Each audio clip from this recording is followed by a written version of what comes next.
में से हर एक को प्रभु यीशु मसीह के मधुर और मीठे नाम में जय मसीह की प्रेमी सलाम। A very good evening to one and all.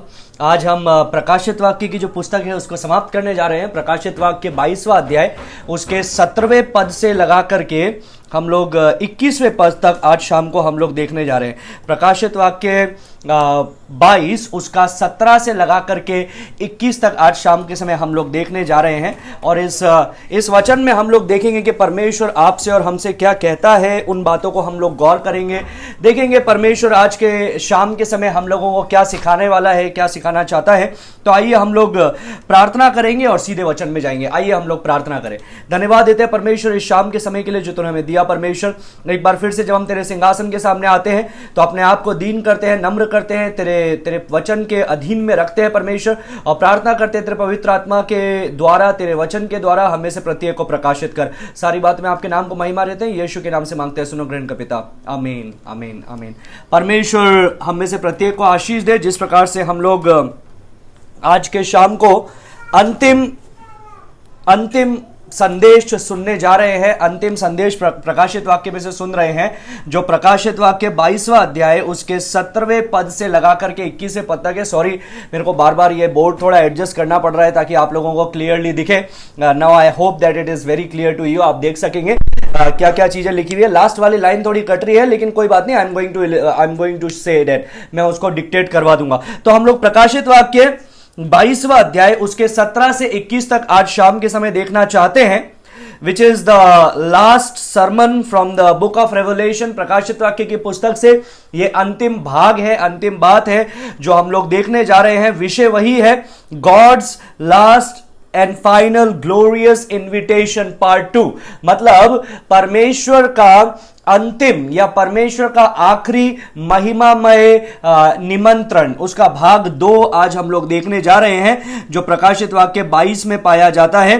This is God's last invitation. ये परमेश्वर का मानवता को या मनुष्य जाति के लिए ये परमेश्वर का एक आखिरी निमंत्रण है, जो परमेश्वर मनुष्य जाति को बुला रही है, मनुष्य जाति को अपने पास में आने के लिए बोल रहा है परमेश्वर। Now when we see the word of God, जब हम परमेश्वर का वचन को देखते हैं तो हम लोग शुरुआत में देखते हैं कि आदि में परमेश्वर ने आकाश और पृथ्वी की सृष्टि की, और हम लोग देखते हैं वहां पर कि परमेश्वर बनाई गई सृष्टि नहीं है, लेकिन परमेश्वर सब कुछ बनाने वाला है। और जब हम लोग अंत देखते हैं प्रकाशित वाक्य 22 का 21वां पद, वहां पर लिखा है, प्रभु यीशु का अनुग्रह पवित्र लोगों के साथ रहे, आमीन। शुरुआत में हम लोगों ने जब देखा आदि में परमेश्वर ने आकाश और पृथ्वी की सृष्टि की, तो हम लोग जानते हैं कि परमेश्वर ने बोला और सब कुछ बन गया। और यूहन्ना जो रचित सुसमाचार है उसमें यूहन्ना हमको ये बताता है, और कोलोसियों के अंदर पौलुस हमको ये बताता है कि जितनी चीजें बनाई गई है वो उस वचन के द्वारा बनाई गई है, और वो है यीशु मसीह। Right? So it begin with the revelation of God and it ends with the revelation of God. ये परमेश्वर के प्रकाशन के साथ में शुरू होता है ये बाइबल, और परमेश्वर के अनुग्रह के साथ में, उसके प्रकाशन के साथ में, अंतिम प्रकाशन के साथ में, संपूर्ण प्रकाशन के साथ में अंत होता है। Now one more thing, chapter 3 verse 15 of the book of Genesis, उत्पत्ति 3 का 15 में the Bible starts with a blessing.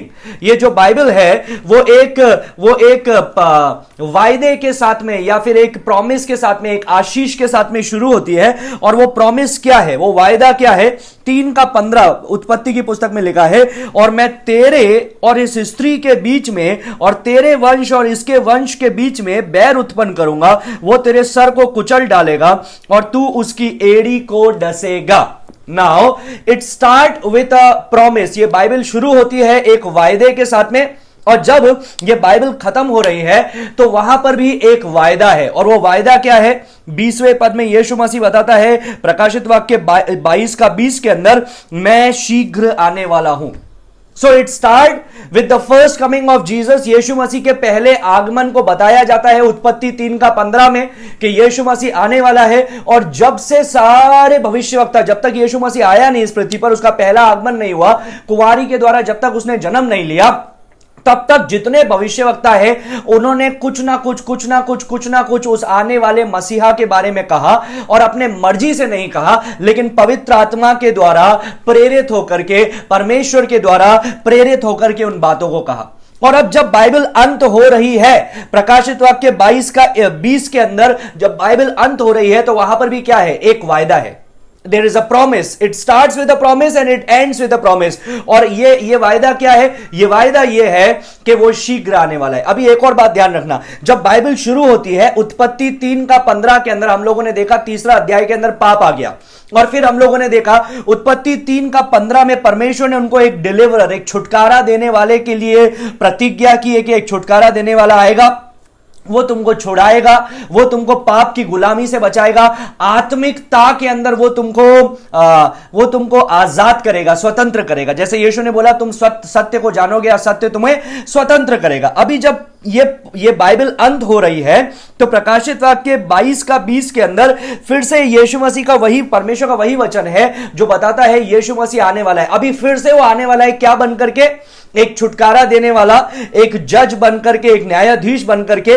पहले आया था उद्धारकर्ता बनकर के, लेकिन अब आने वाला है न्यायाधीश बनकर के, और वो छुड़ाएगा, और वो क्या करेगा? अपने सिंहासन को स्थापित करेगा शैतान को और मसीह विरोधी को, झूठे भविष्यवक्ता को, अविश्वासियों को आग की झील में डाल देगा।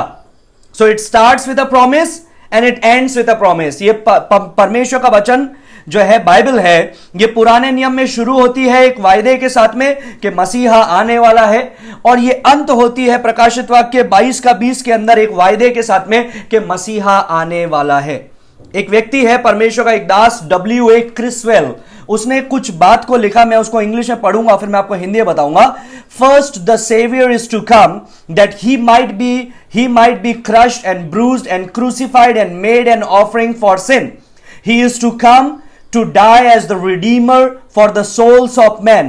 After God made that promise in Eden, hundreds of years passed, millenniums passed, and the Lord did not come. अभी वो क्या बता रहा है? उस व्यक्ति ने, परमेश्वर का दास ने ऐसा बताया कि ये जो पहला जो उद्धारकर्ता का वायदा किया गया है उत्पत्ति 3:15 में, वो इसलिए वायदा किया गया है कि वो आएगा उद्धारकर्ता बनकर के, छुटकारा देने वाला बनकर के, वो मारा जाएगा, उसको कुचला जाएगा, उसको क्रूस पे चढ़ाया जाएगा, ताकि सारी मानव जाति के लिए, पाप के लिए एक बलिदान वो ठहरे। वो मनुष्य के प्राण को छुटकारा देने वाला बनकर के आएगा। लेकिन अदन के बगीचे में परमेश्वर ने वादा किया था कि यीशु आने वाला है, मैं भेजूंगा एक उद्धारकर्ता को।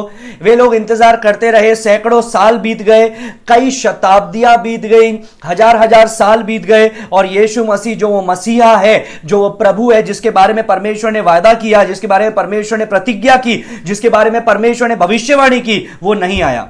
When finally he did arrive, he came unto his own and his own received him not. अंत में जब वो आया, तो वो अपने स्वयं के लोगों के बीच में आया, और उसके स्वयं के लोगों ने उसको स्वीकार नहीं किया। He was in the world and the world was made by him and the world knew him not. वो इस दुनिया में आया, दुनिया उसी के द्वारा बनाई गई है, लेकिन दुनिया ने अपने उद्धारकर्ता को, सृष्टिकर्ता को, मसीहा को पहचाना नहीं। The thousands of humanity had forgotten the promise, or else they scoffed at its fulfillment. ज्यादातर लोगों ने, हजारों लोगों ने परमेश्वर के उस वायदे को या तो भूल गए या उस पर हंसी उड़ाई, उसकी ठट्टा उड़ाया। When finally announcement came that he had arrived, the learned scribes pointed out the place where he was to be born, but never took the time to journey the 5 miles from Jerusalem to Bethlehem to welcome the promised savior of the world. अंत में जब उसका जन्म हुआ, तो भविष्यवक्ताओं ने उसकी भविष्यवाणी की, जो शास्त्री थे, पुरनी थे यरूशलेम के अंदर, उन्होंने बताया कि हाँ, बेतलेहम में उसको पैदा होना चाहिए था, मसीहा को बेतलेहम में पैदा होना चाहिए था। लेकिन उनके पास में समय नहीं था कि वो 5 मील की यात्रा, लगभग 10-12 किलोमीटर की यात्रा करके वो यरूशलेम से बेतलेहम जाएं और उस उद्धारकर्ता को, वायदे किए गए उद्धारकर्ता को स्वागत करें। But however long he delayed, and however men forgot and scoffed, and however few of a faithful band waited for the consolation of Israel as old Simeon, yet he came. चाहे परमेश्वर का पहले आगमन में मनुष्य के दृष्टि से देरी हुई, मनुष्य इंतजार करता रहा लेकिन वो नहीं आया। याद रखिए, परमेश्वर सही समय पर अपना समय पर आता है। गलातियों 4:4 में लिखा है, समय के पूरे हो जाने पर उसने, यीशु मसीह ने जन्म लिया, कुंवारी के द्वारा, व्यवस्था के अधीन उसने जन्म लिया। तो परमेश्वर देरी से नहीं आता है, लेकिन मनुष्य को लगता है कि वो देरी से आ रहा है, लेकिन इसके बावजूद भी वो आया।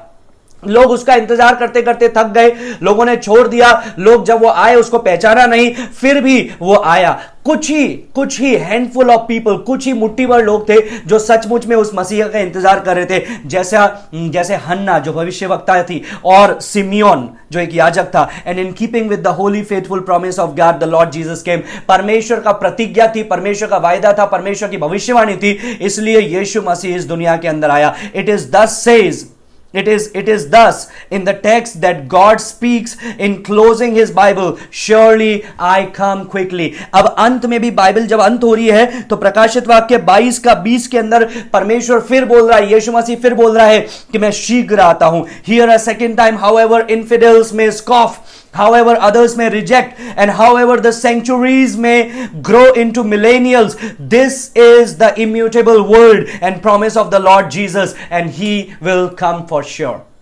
चाहे शताब्दियां बीत जाए, चाहे कई साल बीत जाए, 2000 साल पहले उसने बोला था मैं शीघ्र आता हूं, चाहे अभी तक वो नहीं आया हो, चाहे लोग उसका मजाक उड़ा रहे हो, उसके आगमन का ठट्टा उड़ा रहे हो, चाहे लोगों का विश्वास अविश्वास में बदल गया हो, फिर भी परमेश्वर का वो अटल अचल वायदा पूरा होगा और यीशु मसीह इस पृथ्वी पर दोबारा आगमन उसका जरूर होगा।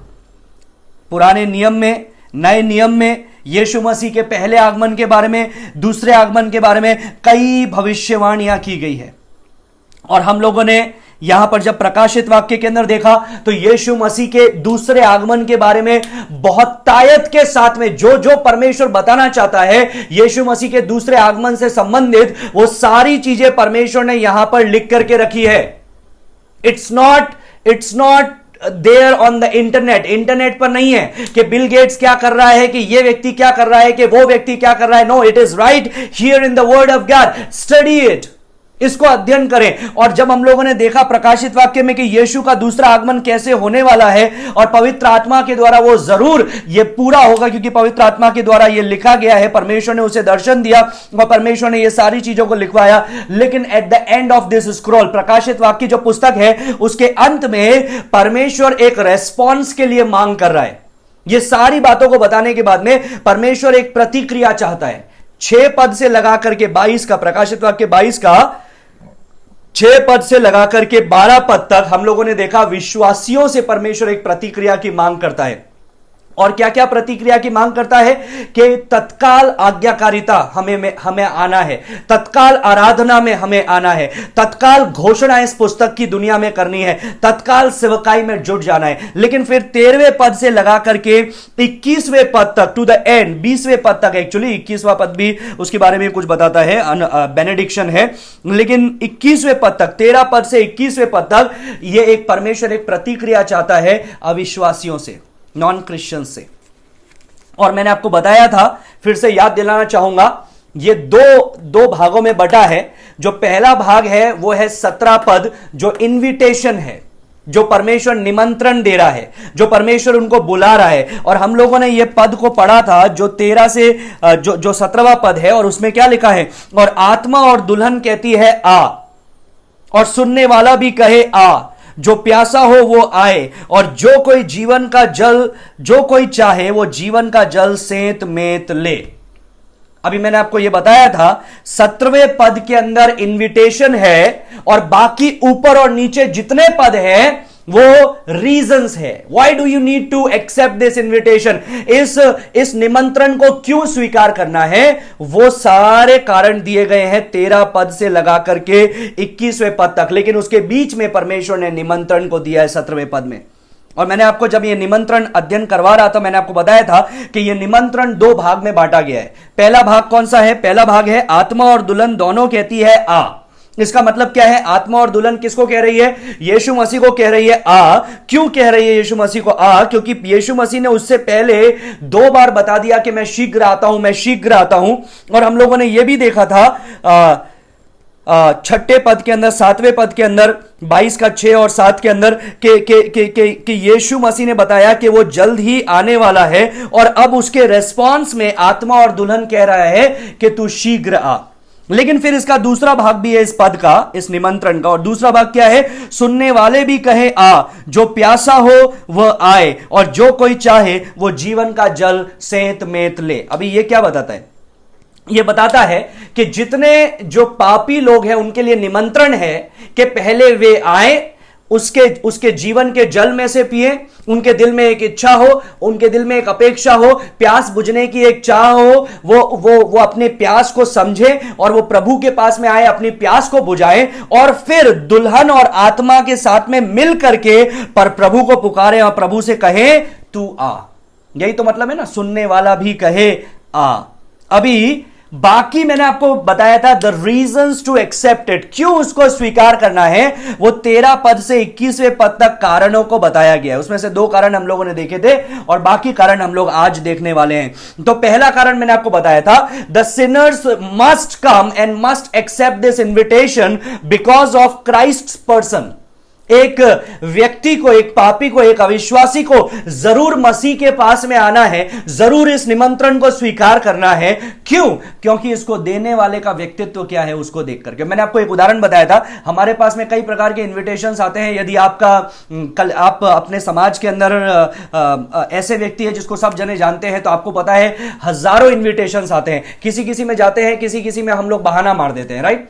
हम बहाना मार देते हैं कि आज ये ऐसा हो गया, आज वैसा हो गया, और हम नहीं जाते। और ज्यादातर हम जाते बहुत सारों में हैं, लेकिन कुछ में पूरे मन से जाते हैं, because they are near to us. तो इन्विटेशन को स्वीकार करें या नहीं करें, उसका पहला कारण यह है कि किसने दिया है। यदि वो व्यक्ति हमारे दिल के करीब है तो हम उसके निमंत्रण को जरूर स्वीकार करेंगे, पूरे दिल से जाएंगे। और यहां पर कौन निमंत्रण दे रहा है? 13 पद और 16 पद में लिखा है, अल्फा ओमेगा, पहला अंतिम आदि अंत जो है वो स्वयं निमंत्रण दे रहा है। मतलब जो सब कुछ है, सब कुछ जिसके द्वारा है और जो सब कुछ है वो स्वयं निमंत्रण दे रहा है। और 16 पद के अंदर लिखा है कि वो दाऊद का मूल है और दाऊद का वंश है। मतलब ना सिर्फ वो दाऊद को इस दुनिया में भेजने वाला है, इस दुनिया में बनाने वाला है, सृष्टि करता है दाऊद का, लेकिन वो दाऊद के संतान बनकर के भी इस दुनिया के अंदर पैदा हुआ। So that shows what?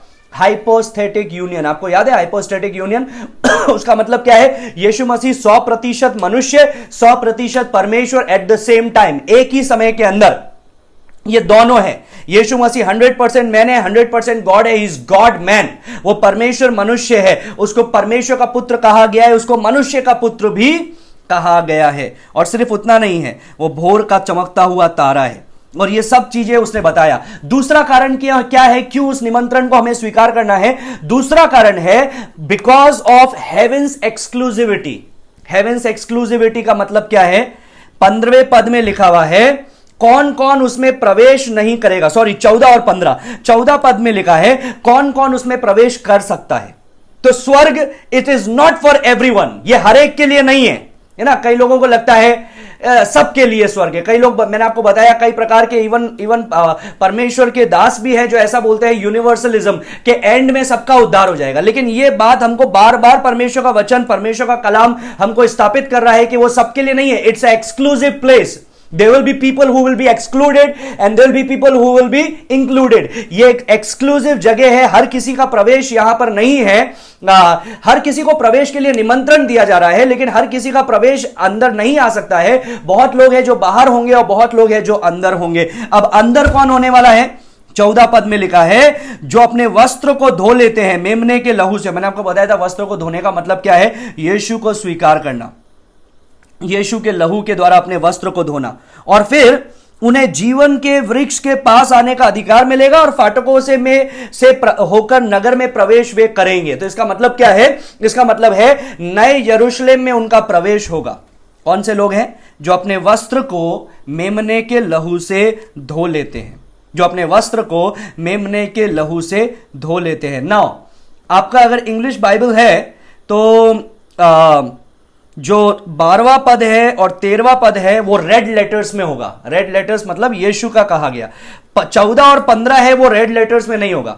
लेकिन मुझे नहीं लगता है कि ये ब्लैक लेटर्स में होना चाहिए, because Jesus is speaking here. यहां पर यीशु मसीह बोल रहे हैं, there is no reason to believe that Jesus stop speaking and somebody else is speaking these words. ये इसका कोई कारण नहीं है ये सोचने के लिए कि यीशु मसीह ने 12-13 में बोला फिर वो चुपचाप खड़ा है और 14-15 के अंदर कोई और बोल रहा है। नहीं, it is Jesus who is speaking from verse number 12 all the way to verse number 16। ये यीशु मसीह है जो बात कर रहा है 12 पद से लगा करके 16 पद तक यीशु मसीह है जो कंटिन्यूली यहां पर बोल रहा है। तो यीशु मसीह ने बताया किसका प्रवेश हो सकता है और यह भी बताया कि बाहर कौन रहेंगे। 15 पद में लिखा है बाहर कौन रहेंगे। कुत्ते, टोन्हे, व्यभिचारी, हत्यारे, मूर्ति पूजक, हर एक झूठ का चाहने वाला और गढ़ने वाला बाहर रहेगा। Now this is not me, this is God who is speaking. यह परमेश्वर है जो यह बात को बता रहा है।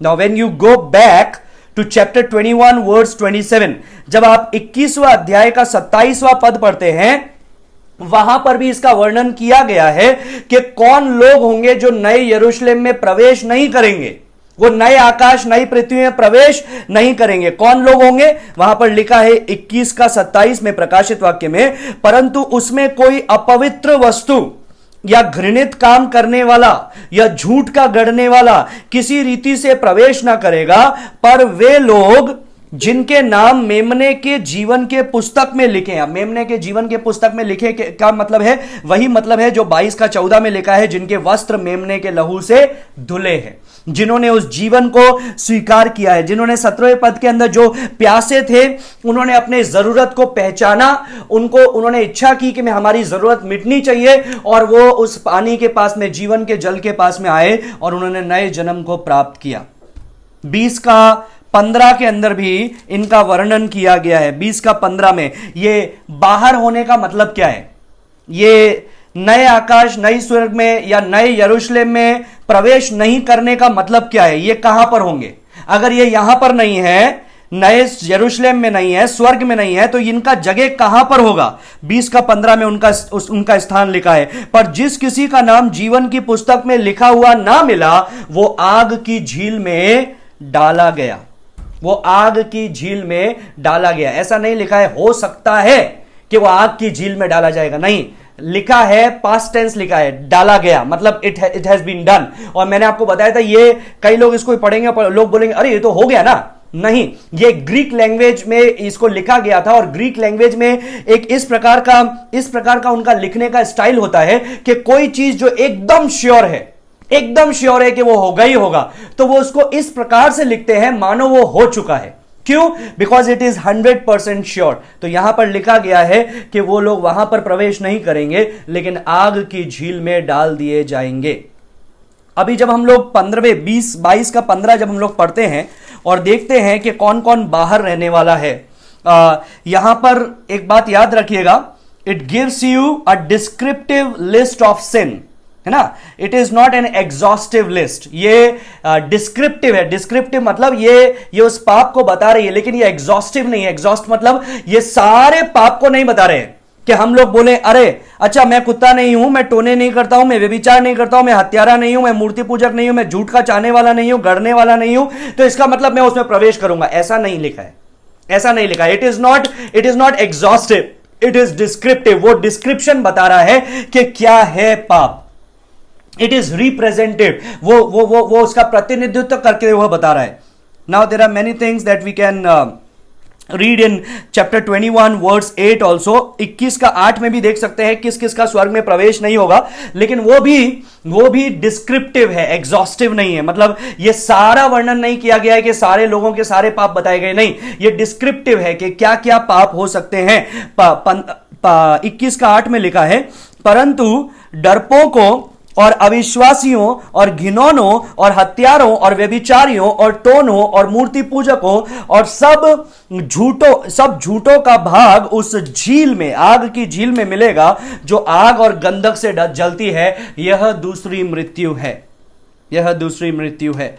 जब मैं इस पद को पढ़ा रहा था तो मैंने और भी कई पद आपको बताए थे, इफिसियों से, गलातियों से कई पद पढ़े थे। तो मेरे पुराने मैसेज को जाकर के देखिएगा, उसमें मैंने एक बड़ा लिस्ट बताया कि उसमें और क्या क्या क्या क्या क्या पाप बताए गए हैं परमेश्वर के वचन में।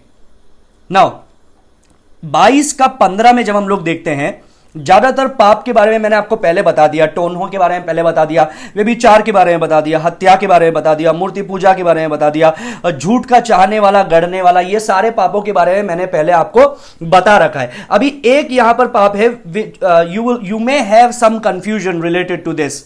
इसको सुनकर के आपको हो सकता है थोड़ा कंफ्यूजन हो। ज्यादातर लोग पूछते हैं कि ये कुत्ते किसके बारे में लिखा है। जो 22 का 15 में लिखा है, आउटसाइड आर द डॉग्स, जो कुत्ते हैं वो प्रवेश नहीं करेंगे, कुत्ते बाहर रहेंगे। सो इट टॉक्स अबाउट हुम। ये कुत्ते का मतलब क्या है? क्या उधर जानवर भी प्रवेश करेंगे? सारे जानवर प्रवेश करेंगे लेकिन सिर्फ कुत्ते प्रवेश नहीं करेंगे, क्या ऐसा है? No no. क्या बात है मैं आपको बताना चाहता हूं। इन आवर वर्ल्ड, हमारे समाज के अंदर जब हम लोग देखें, मेरे पास में भी 2 डॉग्स है, एक जर्मन शेपर्ड है, एक रॉट और लेब्रा मिक्स है। So we keep them as our pet, right. हम उनको एक पालतू जानवर की जैसे रखते हैं। They are very friendly to us. वो हमारे साथ में फ्रेंडली होते हैं। And some people even they treat dogs also like one of their family member. I am not against them. मैं उनका विरोध में नहीं हूं। कई लोग ये भी सोचते हैं कि जो जानवर है वो इंसान ही है, मतलब वो इंसान का जैसा उसका पर्सनैलिटी है। They take it like that. और कई लोग तो ये भी बोलते हैं कि अरे ये तो इंसानों से ज्यादा अच्छे हैं जानवर, इंसानों से ज्यादा अच्छे। अगर एक तरीके से हम देखेंगे तो इंसानों का जो चरित्र और जानवर का चरित्र है तो बात अलग है, लेकिन इंसान जो है वो परमेश्वर की सबसे अद्भुत सृष्टि है, वो सबसे टॉप मोस्ट सृष्टि है। और कोई जानवर परमेश्वर के स्वरूप में नहीं बनाया गया, मनुष्य है जो परमेश्वर के स्वरूप में बनाया गया, परमेश्वर के जैसा बनाया गया। जो अनंत जीवन होने वाला है, नया यरूशलेम होने वाला है, वहां पर मनुष्य रहने वाला है, ना कि गाय, बकरी, भेड़ और बाकी जानवर। So if you are an animal lover, that is okay. अगर आप एक जानवर से प्रेम करने वाले हैं तो कोई बात नहीं, but don't be possess with it, है ना। उसको अपने जीवन पर पूरा हावी मत होने दें। तो यहां पर लिखा है कि जो कुत्ते हैं वो वहां पर प्रवेश नहीं करेंगे। नाउ हमारी दुनिया के अंदर मैंने आपको बता दिया। Now I will tell you about the ancient world. Ancient world के अंदर जो कुत्ते हैं, दे वर रिगार्डेड एज कर्स। उसको एक कर्स के रूप में बोला जाता था, या एक गाली के रूप में बोला जाता था। यदि किसी से बदला लेना है तो वो बोला जाता था। हमारे इंडिया मूवीज के अंदर भी आप लोगों ने डायलॉग सुने होंगे, I am not going to say that, लेकिन वो सारी चीजें कुत्तों को वैसा रखा जाता था। और जो एंशिएंट वर्ल्ड था, मिडिल ईस्ट था, वो कुत्तों को सबसे नीचे का जानवर मानते थे। सबसे घृणित जानवर में वो उसकी गिनती करते थे। सबसे लो कैरेक्टर का जो लोग है उसको कुत्ता बोला जाता था। और ये कई बार परमेश्वर के वचन में उसके बारे में बताया गया है। I am not going to read all the scriptures, but in the Old Testament the dogs are synonyms of lowest और द स्कम। सबसे निचला या सबसे नीच का एक पर्यायवाची शब्द है कुत्ते। So if you are a Old Testament reader, यदि आपने पुराने नियम को भली भांति पढ़ा है, you know about it. I am going to give you few examples just to grasp that point. उस बात को सिर्फ समझने के लिए मैं आपको कुछ उदाहरण देना चाहता हूं। दूसरा राजा की पुस्तक उसका 8:13 में ऐसा लिखा है, हजाएल ने कहा, तेरा दास तो कुत्ते सरीका है, वो क्या है कि ऐसा बड़ा काम करे। अभी कुत्ते सरीका है, इसका मतलब क्या है? वो कुत्ता नहीं है, ही इज नॉट डॉग, लेकिन वो एक कुत्ते सरीका है, मतलब he is the lowest of the low, वो सबसे नीचे का है। Even the Gentiles in the eyes of Jews they were regarded as dogs. जो कुत्ते हैं, जो अन्य जाति के लोग हैं, जो इजरायली नहीं है, यहूदी नहीं है, वो इजरायलियों के निगाहों के अंदर कुत्तों के समान होते थे। कुत्तों के समान वे उनकी बराबरी करते थे। यशायाह 56:10, आइज़ाया चैप्टर 56 वर्स 10, यशायाह 56:10, उसमें से ही पढ़ के बताऊंगा। वहां पर ऐसा लिखा है, उसके पहरुए अंधे हैं, वे सब के सब अज्ञानी हैं, वे सब के सब गूंगे कुत्ते हैं और भौंक नहीं सकते। वे स्वप्न देखने वाले और लेटे रहकर सोते रहना चाहते हैं। नाउ इट टॉक्स अबाउट हुम। ये किसके बारे में बताता है? It talks about the spiritual leadership of Israel, unfaithful man in those days. उस समय के अंदर जो अविश्वास योग्य लोग हैं, जो आत्मिकता में अगुए तो है लेकिन वो अंधे हैं, उनका वर्णन करने के लिए बताया गया है, these religious leaders are like dogs. ये कुत्तों के समान है। Even in the New Testament, the familiar significant statements are made. Even नए नियम के अंदर भी इन बातों को बताया गया है. अभी मैं व्यवस्था विवरण 23 का 18 पढ़ना चाहूंगा, और जहां पर मनुष्य को सबसे पहले कुत्तों का जैसा बताया गया है. मनुष्य को बताने के लिए, मनुष्य के चरित्र को, घृणित चरित्र, घिनौने चरित्र को बताने के लिए उनको कुत्ते कहा गया है, कुत्तों का दर्जा दिया गया है. वो क्या पाप था जिसकी वजह से उनको कुत्ता कहा गया? आइए देखते हैं. व्यवस्था विवरण 23 का 18. क्या पाप था जिसकी वजह से परमेश्वर के वचन में पहली बार मनुष्य को कुत्ता बोला गया है? मनुष्य को कुत्ते शब्द के द्वारा उसकी पहचान बताई गई है. 23 का 18, सब लोगों का नहीं, जो ये पाप कर रहा है उसका. 23 का 18 में लिखा है, तू वेश्यापन की कमाई या कुत्ते की कमाई किसी मन्नत को पूरा करने के लिए अपने परमेश्वर यहोवा के घर में ना लाना, क्योंकि तेरे परमेश्वर यहोवा के समीप ये दोनों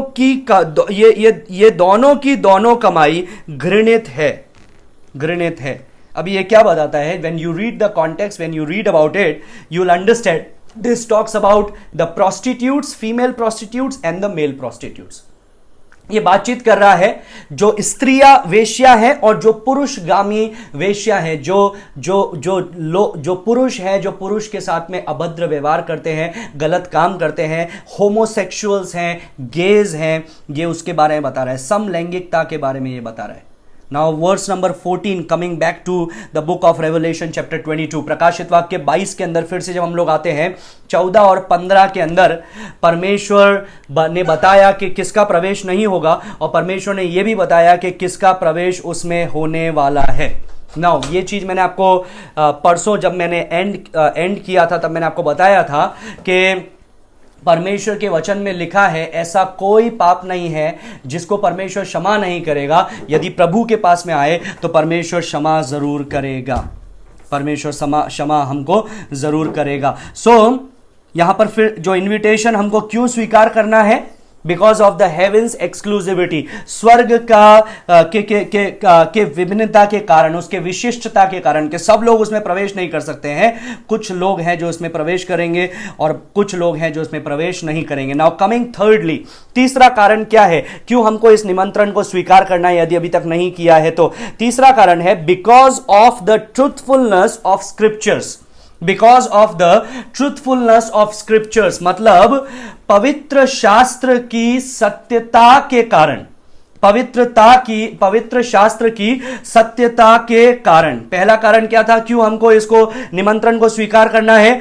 कौन बोल रहा है, किसने निमंत्रण दिया है, उसके कारण. दूसरा, स्वर्ग की विशिष्टता के कारण कि सब उसमें प्रवेश नहीं कर सकते हैं. और तीसरा, पवित्र शास्त्र की सच्चाई के कारण, पवित्र शास्त्र की सत्यता के कारण. और वो बताया गया है 18वां पद और 19वां पद. It is so important that the Bible ends with an affirmation to its truthfulness. Bible समाप्त हो रही है यहां पर. प्रकाशित वाक्य 22 का अंतिम में बोला जा रहा है, 18 और 19 अंतिम पद है, अंतिम स्टेटमेंट्स हैं. और वहां पर परमेश्वर क्या स्थापित कर रहा है? वहां पर परमेश्वर इस बात को प्रमाणित कर रहा है कि परमेश्वर का वचन सत्य है, खरा है, ताया गया है, सिद्ध है, उसमें कुछ जोड़ना नहीं है, कुछ निकालना नहीं है. और वहां पर क्या लिखा है? 18 और 19, 22 का पढ़ूंगा मैं हर एक को जो इस पुस्तक की भविष्यवाणी की बातें सुनता है गवाही देता हूं. क्या बोल रहा है वो? मैं हर एक को गवाही देता हूं, यदि कोई मनुष्य इन बातों में कुछ बढ़ाए तो परमेश्वर उन विपत्तियों को जो इस पुस्तक में लिखी है उस पर बढ़ाएगा. यदि कोई इस भविष्यवाणी की पुस्तक की बातों में से कुछ निकाल डाले तो परमेश्वर उस जीवन के वृक्ष और पवित्र नगर में से जिसका वर्णन इस पुस्तक में है उसका भाग निकाल देगा. उसका भाग निकाल देगा. This is not the first affirmation of the scripture in this chapter. पवित्र शास्त्र को स्थापित किया गया है, प्रमाणित किया गया है कि यह सत्य है, और यह इस अध्याय में पहली बार नहीं हुआ. 6ठे पद के अंदर हम लोग देखते हैं, 6ठे पद में स्वर्गदूत ने इस बात को प्रमाणित किया कि यह जो वचन है यह योग्य है, यह सत्य है, विश्वास करने के लिए यह योग्य है.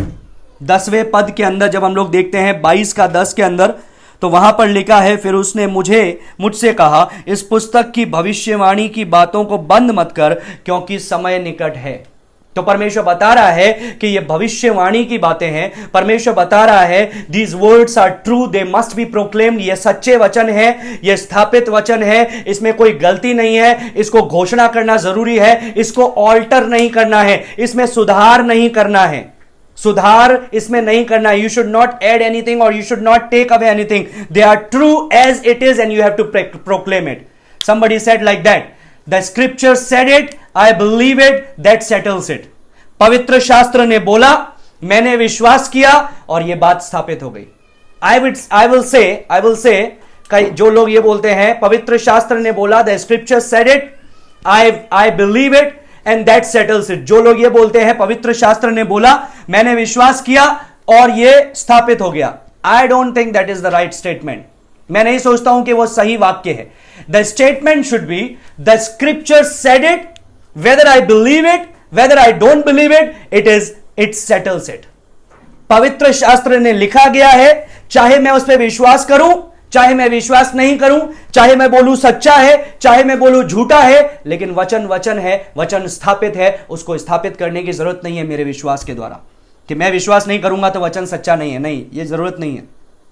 वो वचन में लिखा है and that settles it. The Lord said it, that settles it. परमेश्वर ने बोला और वो स्थापित किया गया। सो sinners need to respond because of the truthfulness of these words। ये जो परमेश्वर के वचन के विश्वास योग्यता के कारण पापियों को, अविश्वासियों को इसके विषय के अंदर प्रतिक्रिया देनी है। This is the word of the living eternal God. ये मेरा वचन, किसी पास्टर का वचन, किसी मसीही का वचन नहीं है, ये परमेश्वर का जीवित वचन है। You better respond. जरूर है कि हम उसकी प्रतिक्रिया जरूर करें, जरूर करें। यदि परमेश्वर का जो स्पष्ट प्रकाशन दिया गया है, यदि हम उसमें कुछ जोड़ते हैं, तो वचन में लिखा गया है इसमें जो सारे श्राप लिखे गए हैं वो श्राप हमारे जीवन में जोड़ दिए जाएंगे।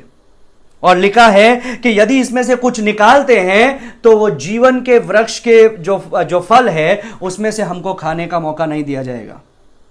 So all through the revelation we have faced, we have saw the troubles, the trials, the doom for the Jesus rejectors। जो मसीह का तिरस्कार करने वाले हैं उसके दंड को पूरे प्रकाशित वाक्य में देखा, श्राप को देखा, भविष्य की पूरी पहचान को देखा कि क्या क्या बातें होने वाली है। हम लोगों ने देखा 7 मोहरें खोली गई, एक के बाद में एक मोहर के साथ में विपत्ति बढ़ती गई, भीषण होती गई। 7वीं मोहर के द्वारा 7 तुरही का न्याय आया, 7वीं तुरही के द्वारा 7 कटोरों का न्याय आया, और फिर यीशु मसीह आया और यीशु मसीह ने 1000 वर्ष का न्याय राज्य स्थापित किया। उसके पश्चात श्वेत सिंहासन का न्याय हुआ और फिर नए आकाश, नई पृथ्वी का निर्माण हुआ।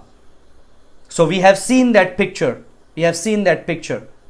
So what is happening now as people are going to hell without Christ? जो लोग जा रहे हैं नरक में बिना मसीह के, exactly the same thing will happen if we take out or add anything. इसमें यदि कुछ जोड़ते हैं, कुछ निकालते हैं, तो वही होगा जो इस पुस्तक में लिखा गया है अविश्वासी के साथ में होगा। Now वर्स नंबर 18 का सबसे पहला शब्द इंग्लिश में लिखा गया है, I testify. I testify. Who is this saying? This is not John who is saying this. यूहन्ना नहीं कह रहा है. This is Jesus who is saying this. Now 18th verse is also not in red letters in your red letters Bible. यदि आपके पास में English Bible है red letters की, ये 18वां पद रेड लेटर्स में नहीं है, ब्लैक लेटर्स में है. That shows के वो जो रेड लेटर्स करने वाले हैं उनको लगता है कि यीशु नहीं कह रहा है. But when you read it systematically, you understand this is Jesus saying. This is Jesus who is testifying. यूहन्ना टेस्टिफाई नहीं कर रहा है. यूहन्ना नहीं बोल रहा है कि मैं गवाही देता हूं, मैं इस भविष्यवाणी की पुस्तक को सुनता हूं और मैं गवाही देता हूं. No, this is Jesus who is testifying. यीशु है जो उसकी गवाही देता है. क्यों गवाही देता है? क्योंकि 20वें पद में क्या लिखा है? जो इन बातों की गवाही देता है वह कहता है हां मैं शीघ्र आने वाला हूं. तो कौन गवाही दे रहा है 18वें पद में? अगर यूहन्ना गवाही दे रहा है तो क्या यूहन्ना शीघ्र आने वाला है? नहीं, यीशु शीघ्र आने वाला है. तो 18वें पद में जो इन बातों की गवाही देता है, मतलब ये सारी चीजों की गवाही देने वाला 18वें पद के अंदर जो गवाही दे रहा है, दैट इज जीसस हिमसेल्फ. वो यीशु मसीह है जो गवाही दे रहा है, बोल रहा है आई एम कमिंग क्विकली, मैं शीघ्र आता हूं. So what he is saying? यीशु मसीह क्या बोल रहा है? यीशु मसीह बोल रहा है I am telling you it's true, मैं जो तुमसे बोलता हूं ये सच है, इसमें कुछ भी जोड़ना नहीं है, कुछ घटाना नहीं है, कुछ संशोधन नहीं करना है, कुछ परिवर्तन नहीं करना है, जैसा है उसका घोषणा और उसका प्रचार वैसा का वैसा करना है। फिर लिखा है, I testify to everyone who hears the word of the prophecy of this book. क्या लिखा गया है? जो मैं हर एक को जो इस पुस्तक की भविष्यवाणी की बातें सुनता है गवाही देता है। Now what is the word used here? यहां पर कौन सा वचन लिखा गया है? भविष्यवाणी। भविष्यवाणी, that shows what? That shows the prophetic future word which is going to happen, which has not happened yet, जो समय नहीं हुआ है, जो भविष्य के अंदर होने वाला है। Now I told you there are peoples who believe the book of Revelation is nothing but a beautiful book about good winning on bad। कई लोग बोलते हैं प्रकाशित वाक्य में जो जो बातें लिखी है वो वैसा का वैसा नहीं होने वाला है, ये सिर्फ एक मिथिकल स्टोरी है, सिर्फ एक कहानी किस्सा है, बड़ा चढ़ा करके अलंकार की भाषा में बोला गया है। और ये चीज क्या बताती है? प्रकाशित वाक्य की पुस्तक क्या बताती है? बुराई पर भलाई की जीत को बताती है, बस इतना ही है। I think they did not red it very nicely. उन्होंने इस पुस्तक को ध्यान से नहीं पढ़ा, मुझे लगता है, क्योंकि प्रकाशित वाक्य 1:3 में जब प्रकाशित वाक्य शुरू होता है तो वहां पर लिखा है, धन्य है वे जो इस भविष्यवाणी की पुस्तक की बातों को पढ़ता है और इसको सुनता है और इसके अनुसार कार्य करता है, क्योंकि समय निकट है। 1:3 में लिखा है भविष्यवाणी है। पूरे प्रकाशित वाक्य में कई जगह लिखा हुआ है भविष्यवाणी है। जब प्रभु अंत कर रहा है तो बोल रहा है, मैं इस बात की गवाही दे रहा हूं, मैं गवाही दे रहा हूं। यीशु खुद बोला है, मैं गवाही दे रहा हूं कि यह भविष्यवाणी की पुस्तक है। कई लोग बोलते हैं कि ये जो भविष्यवाणी की पुस्तक है ये ऑलरेडी 70 एडी तक पूरी हो गई, 70 एडी तक पूरी हो गई, तो ये यूहन्ना जो लिख रहा है ये क्या है? ये तो भविष्य की बातें है ना। तो वे लोग इस बात को नहीं मानते। वे लोग बोलते हैं कोई 1000 साल का समय नहीं होने वाला है, कुछ नहीं होने वाला है, a millennialist. I don't think so that they have read it very carefully. यहां पर वो बता रहा है, it's a prophecy in the predictive sense. Yes, prophecy का मतलब यह भी होता है telling forth the word of God, परमेश्वर के वचन को घोषणा करना, यह भी मतलब होता है प्रोफेसी का। लेकिन यहां पर जो प्रोफेसी लिखी हुई है उसका मतलब परमेश्वर के वचन को घोषणा करना नहीं है, सिर्फ उसका मतलब है भविष्य की बातों को घोषणा करना, भविष्य की बातों को बताना। So this is the prophecy put in the book authored bye God through a profit. ये भविष्यवाणी की बातें हैं जो एक पुस्तक में लिखी गई है परमेश्वर के द्वारा उसका स्रोत है, और एक भविष्यवक्ता के द्वारा वो रचित है। कौन सा? यूहन्ना, जो यीशु का चेला था। And you should not temper it, आपको इसके अंदर कोई संशोधन नहीं करना है। There is a warning here, एक चेतावनी यहां पर दी गई है। और चेतावनी का मतलब क्या है? This is the way to really guard this book. इस पुस्तक को सुरक्षित रखने के लिए, इस पुस्तक की बातों को सुरक्षित रखने के लिए यह चेतावनी हमको यहां पर दी गई है। Now this is important, this is important. और एक और बात याद रखिएगा, ये पहली बार, ये कोई नई चीज नहीं है जो इस पुस्तक की बातों को सुरक्षित रखने के लिए ऐसी चेतावनी दी जाती है। व्यवस्था विवरण 4:2 आपके लिए मैं पढ़ना चाहूंगा। वहां पर क्या लिखा है देखेंगे। व्यवस्था विवरण 4 अध्याय उसका 2 पद, वहां पर ऐसा लिखा है, जो आज्ञा मैं तुमको सुनाता हूं उसमें ना तो कुछ तुमको बढ़ाना है और ना कुछ घटाना है। तुम्हारे परमेश्वर यहोवा की जो जो आज्ञा मैं तुम्हें सुनाता हूं उन्हें तुम मानना। वहां पर भी लिखा गया है, वार्निंग दी गई है, उसमें कुछ घटाना नहीं है, उसमें कुछ बढ़ाना नहीं है। And those are the 5 books, 5 volumes written by Moses. मूसा के द्वारा लिखी गई वो पहली 5 किताबें हैं। और परमेश्वर वहां पर बता रहा है हमको, वो 5 किताबें लिखने के पश्चात परमेश्वर बता रहा है इसमें कुछ जोड़ना नहीं है और इस व्यवस्था की पुस्तक में से कुछ निकालना नहीं है। ना तो कुछ जोड़ना है, ना कुछ इसमें से निकालना है। जो पहली 5 किताबें जिसको तोरा बोला जाता है। नाउ 12:32, व्यवस्था विवरण 12:32 में क्या लिखा है वो भी मैं आपको बताऊंगा। व्यवस्था विवरण 12वां अध्याय उसका 32वां पद, वहां पर ऐसा लिखा है, जितनी बातों की मैं तुमको आज्ञा देता हूं उनको चौकस होकर के माना करना, और ना तो कुछ उनमें बढ़ाना और ना कुछ घटाना। क्या लिखा है? फिर से वही शब्द, उसमें कुछ बढ़ाना नहीं है, उसमें कुछ घटाना भी नहीं है। नाउ नीति वचन प्रोवर्ब्स, बुक ऑफ प्रोवर्ब्स, नीति वचन उसका 30वां अध्याय और उसका 5वां पद पढ़ना चाहूंगा। वहां पर भी इसी प्रकार की बातों को लिखा है, थोड़ा घुमा फिरा करके दूसरे शब्दों में लिखा है, but it means the same thing. नीति वचन 30वां अध्याय 30 वर्स 5 उसका 5वां पद, वहां पर लिखा है, परमेश्वर का एक एक वचन ताया हुआ है, वह अपने शरणागतों की ढाल ठहरा है।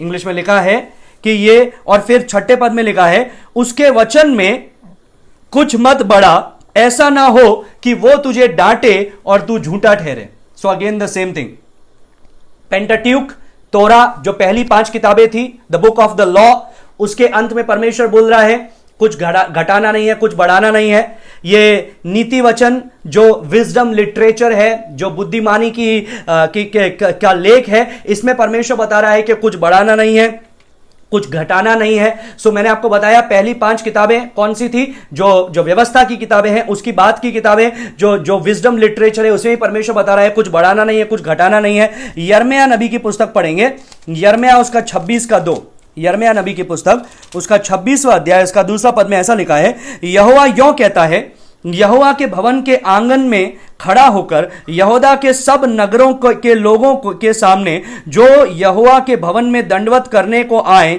ये वचन जिनके विषय उसने उनसे कहने की आज्ञा मैं तुझे देता हूं, कह दे, उनमें से कोई वचन मत रख छोड़, कोई वचन मत रख छोड़। दैट मीन्स व्हाट, इंग्लिश में लिखा है do not omit a word, उसमें से कुछ मत रख छोड़, उसमें से कुछ मत हटा मत।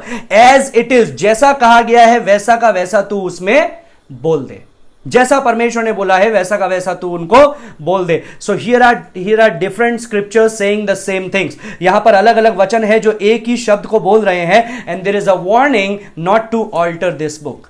ये किताब को ऑल्टर नहीं करना है, इस प्रकार के पद यहां पर लिखे गए हैं, संशोधन नहीं करना है, इस प्रकार के पद लिखे गए। Now remember this, not just this book, सिर्फ प्रकाशित वाक्य ही नहीं, लेकिन this is a warning for the whole scripture. उत्पत्ति से लगाकर के प्रकाशित वाक्य, हर एक अध्याय, हर एक पद के लिए परमेश्वर का ये वार्निंग है कि इसमें कुछ जोड़ना नहीं है, कुछ घटाना नहीं है। अभी कोई लोग क्वेश्चन पूछेंगे, अगर ऐसा है तो रोमियो के बाद में क्यों नहीं लिखी हुई है, इफिसियों की पुस्तक के बाद में क्यों नहीं ये वार्निंग लिखी गई है, तिमोथी के पुस्तक के बाद में क्यों नहीं लिखी गई है, प्रेरितों के काम के बाद में क्यों नहीं लिखी गई है, इब्रानियों की पुस्तक के अंत में क्यों नहीं लिखी गई है? तो अगर ऐसा है तो सबके साथ में क्यों नहीं लिखी गई है? Now he put it to at end. प्रकाशित वाक्य में परमेश्वर अंत में इस बात को इसलिए लिख रहा है क्योंकि यह प्रकाशन का अंत है। फिर से बोलूंगा, it is the end of the revelation of God, that's why the warning has been written in the end. प्रकाशित वाक्य 22 का 18 में और 19 में ये चेतावनी इसलिए दी गई है क्योंकि परमेश्वर का संपूर्ण प्रकाशन, उत्पत्ति से लगाकर के प्रकाशित वाक्य तक परमेश्वर का संपूर्ण प्रकाशन का ये अंत है। इसलिए परमेश्वर संपूर्ण प्रकाशन के अंत में इन बातों को लिख रहा है। जो परमेश्वर ने पहला प्रकाशन दिया, मूसा के द्वारा पहली 5 किताबें लिखी गई, वहां पर परमेश्वर ने इस वार्निंग को दिया, और अभी प्रकाशन के अंत में इस वार्निंग को दे रहा है, you should not alter anything. इसमें कुछ जोड़ना नहीं है, कुछ घटाना नहीं है, कोई संशोधन नहीं करना है। देयर आर 66 बुक्स, यहां पर 66 किताबें हैं, उसके अंदर कुछ जोड़ना नहीं है, एक भी पद जोड़ना नहीं है, एक भी पद निकालना भी नहीं है। नाउ कैथोलिक बाइबल हैज 6 और 8 मोर बुक्स, 6 या 8 और किताबें जोड़ी गई है उसमें। दे हैव लाइक अराउंड 72 और 74 बुक्स, आई फॉरगॉट इट, लेकिन 72 या 74 उनके पास में किताबें हैं। And what they say, this is apocryphal book, we call it pseudo apocryphal. जो लोग बोलते हैं कि ये कैनन है, मतलब ये वचन है, पवित्र शास्त्र है, उन किताबों को भी वो पवित्र शास्त्र जैसा लेते हैं। हम लोग बोलते हैं वो पवित्र शास्त्र नहीं है, वो सिर्फ लिखी गई कुछ किताबें हैं, एक्स्ट्रा किताबें हैं। और इसके जैसे मैंने आपको बताया, यहोवा विटनेस ने भी कई वचन जोड़ करके रखे हुए हैं परमेश्वर के वचन के अंदर। इवन सेवन डे एडवेंटिस्ट ने कई वचन जोड़े हैं परमेश्वर के वचन के अंदर। मॉर्मोन्स ने वचन जोड़े हैं परमेश्वर के वचन के अंदर। और there are so many examples like that, so many examples like that. अभी जब ये प्रकाशित वाक्य की पुस्तक लिखी जा रही है तो याद रखना, immediately just after writing these books 7 times, ये प्रकाशित वाक्य की पुस्तक 7 बार लिखनी है, क्योंकि पहला अध्याय में यही परमेश्वर ने उसको बोला कि ये पुस्तक को तू लिख और 7 कलीसियाओं को भेजा। तो उसको क्या करना है, उसको 7 बार ये सारी चीजों को लिखना है और 7 कलीसियाओं को भेजना है। नाउ थुआतीरा की जो कलीसिया थी, वहां पर लिखा गया है उसमें इसाबेल के पीछे चलने वाले लोग थे। अभी वो इस पुस्तक को अच्छे ढंग से नहीं लेंगे, वो इस पुस्तक के में कुछ ना कुछ जरूर जोड़ेंगे, जरूर घटाएंगे।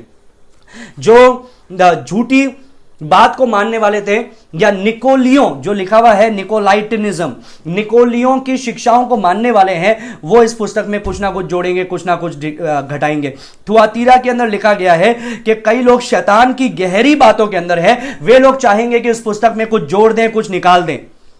प्रकाशित वाक्य 3:9 के अंदर जो यहूदी लोग जो वचन के खिलाफ हैं, वे लोग चाहेंगे इस पुस्तक के अंदर कुछ जोड़ दिया जाए, कुछ घटा दिया जाए। तो यहां पर एक वार्निंग लिखी गई है, डू नॉट टेम्पर इट, इसके अंदर संशोधन ना करें। इसको आपकी चतुराई की जरूरत नहीं है, आपकी बुद्धि की जरूरत नहीं है, जैसा लिखा है वैसा का वैसा उसको लें। Now Revelation takes us to the biblical story। वो पूरे पवित्र शास्त्र की हमको कहानी बताती है, परमेश्वर के छुटकारे की कहानी बताती है किस प्रकार से पाप शुरू हुआ, बताती है पाप किस प्रकार से बढ़ा, परमेश्वर उसका अंत कैसे करने वाला है, नया आकाश नई पृथ्वी के बारे में बताया जाता है, वो नई यरूशलेम के बारे में बताया जाता है। और मान लीजिए मेरी बात को, जितनी चीजें परमेश्वर उस आने वाले समय के बारे में बताना चाहता है वो सब यहां पर लिख दी गई है। अभी जरूरी नहीं है कि परमेश्वर किसी और को एडिशनल दर्शन दे ताकि वो एडिशनल चीजों को एक किताब में लिखे और प्रकाशित वाक्य के अंदर जोड़ दे। सो मेनी इयर्स बैक, कई साल पहले मैंने एक बुक ट्रांसलेशन का काम मुझे मिला था, क्योंकि मैं बुक ट्रांसलेशन का काम करता हूं English to Hindi.